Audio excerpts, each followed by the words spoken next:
এত দামি খাবার খাওয়া আমাদের গরিবদের পক্ষে সম্ভব না ভাই রে ভাই। কালকে রাত্রেবেলা যে রান্নাটা হয়েছে গরুর মাংসটা দিয়ে আমি 3 প্লেট ভাত এমনি খাইয়া ফেলছি। তারপর আমরা ভাত টাত খাইয়া দোকানের মধ্যে আইছি। আয়া সেটা দেখি দোকানের মধ্যে চাবি নাই।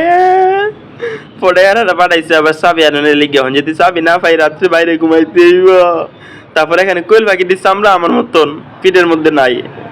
তারপরে এখানে স্ট্রবেরি ব্যস্ত আছে ভাই, যেই দাম স্ট্রবেরি। তারপরে আয়া পড়ছি আমরা মার্কেটের মধ্যে। আই হাই রে, মার্কেটের মধ্যে আইয়া কি করবো গাইস, মার্কেটের মধ্যে আইয়া ছোট ভাই লেগে একটা শার্ট একটা প্যান্ট চাইতেছি। বেটার বুঝাইতে আমি পাই না, বেটার একটা দেখাই বেটা কই ফ্যানটা নিবেন ওইটা নিবেন নি, বেটা মাথায় গরম কিরালা। তারপর আমরা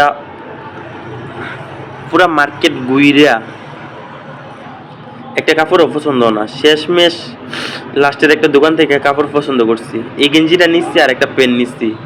তারপর আই পড়ছি একটা মার্কেটের মধ্যে কিছু খামু, তাই বেশি না, এখান থেকে মাত্র 500 টাকার মিষ্টি নিচ্ছি। এখানে মিষ্টি 1 কেজির দাম 300 টাকা, 200 টাকা, সর্বনিম্ন 200 টাকা, 300 টাকা কেজি, এর বেশি নাই। তারপর এখান থেকে একটা লাড্ডু কিনে নিই মাত্র 20 টাকা।